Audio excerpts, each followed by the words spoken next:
بسم اللہ الرحمن الرحیم۔ السلام علیکم، میں ہوں ناصر عباسی اور آج ہم بات کریں گے پاکستانی عدالتی نظام پر امریکی مداخلت پر۔ وزیر اعظم پاکستان عمران خان ایک تقریب میں گزشتہ دنوں فرما رہے تھے کہ ہمیں خوددار قوم بننا ہوگا۔ مغرب کی نقل کر کے ان کا لباس پہن کر اور انگریزی بول کر ہم بڑے نہیں ہو سکتے، ہمیں اپنے پہ بھروسہ کرنا ہوگا۔ سافٹ امیج سے مغرب سے پیسہ تو مل جاتا ہے، عزت نہیں ہو سکتی۔ اب جبکہ ڈینیل پرل کیس میں پاکستان کی سب سے بڑی عدالت سپریم کورٹ نے فیصلہ سنا دیا ہے کہ تمام ملزمان بے قصور ہیں، پراسیکیوٹر ان کے خلاف کچھ بھی ثابت نہیں کر سکے، لہذا ملزمان کو فوراً رہا کر دیا جائے۔ اس سے پہلے سندھ ہائی کورٹ بھی ان کی رہائی کا فیصلہ سنا چکی تھی، لیکن سندھ حکومت نے اس فیصلے کے خلاف سپریم کورٹ میں درخواست دائر کی تھی جو خارج کر دی گئی۔ امریکہ عمر سعید شیخ اور ان کے ساتھ زیر الزام 3 پاکستانی شہریوں کو اپنے ہاں لے جانے کے لیے بھی حکومت پاکستان پہ دباؤ ڈالتا رہا ہے۔ گو کہ حکومت پاکستان نے عوامی رد عمل کے خوف سے انہیں امریکہ کے حوالے نہیں کیا، تاہم عمر سعید شیخ اور ان کے 3 شہریوں کو فہد نسیم، سلمان ثاقب اور محمد عادل کو ٹرائل کورٹ سے سزا دلانے کی حد تک امریکی دباؤ قبول کر لیا۔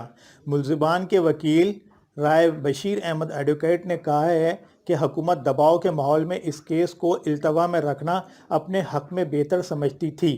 اس کی وجہ یہ تھی کہ حکومت اور ان کے قانونی مشیران سمجھتے تھے کہ اس کیس میں جان نہیں ہے۔ ماتحت عدالت سے سزا تو مل گئی، لیکن اعلیٰ عدالتوں میں کیس جانے سے ملزمان بری ہو جائیں گے۔ اس لیے حکومت کے وکیلوں کی یہی کوشش تھی کہ التوا ہی رہے، ملزمان کے بری ہو جانے سے امریکہ دباؤ کی کوئی نئی شکل کھڑی نہ کر دے۔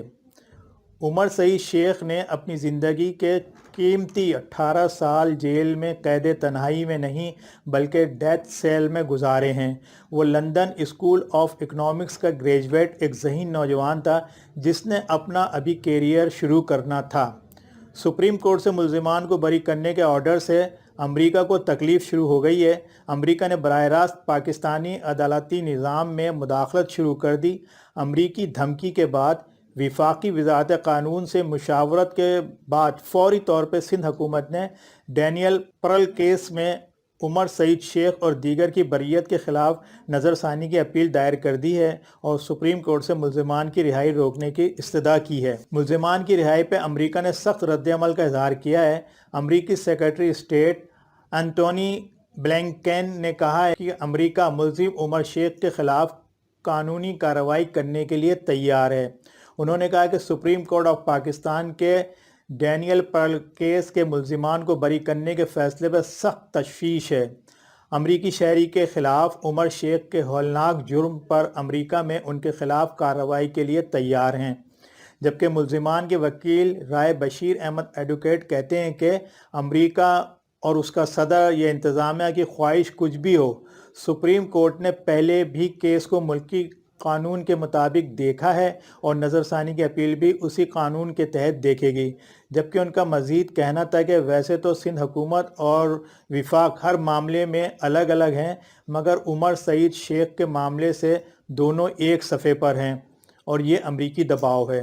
اب سوال یہ پیدا ہوتا ہے کہ امریکہ پوری دنیا میں اپنے ہی عدالتی نظام کو کیوں بہتر سمجھتا ہے؟ اس نے عافیہ صدیقی کو سزا دی، پاکستان نے مطالبہ نہیں کیا کہ اس کو ہمارے حوالے کرو، ہم خود اپنے قانون کے مطابق اس کے خلاف کارروائی کریں گے، اور نہ پاکستان نے اس کی گرفتاری اور سزا پر اپنے سخت رد عمل کا اظہار کیا۔ اس وقت مشرف کی حکومت تھی جو خود پاکستان کے شہریوں کو پکڑ کے امریکہ کے حوالے کرتا رہا، اور اس کے دور میں ہی عافیہ کو سزا ہوئی اور اسی کی ایمہ پہ اس کو پکڑا بھی گیا تھا۔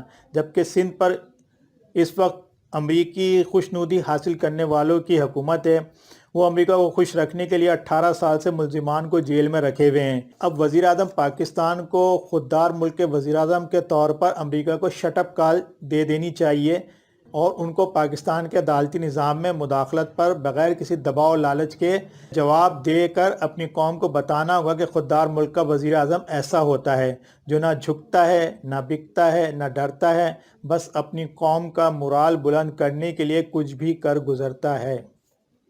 اگر ہماری باتیں اچھی لگی ہیں تو لائک کریں، سبسکرائب کریں، ہمارے بیل آئیکن کو کلک کریں اور کمنٹ کریں. ہمیں دعاؤں میں یاد رکھیں. شکریہ. اللہ حافظ.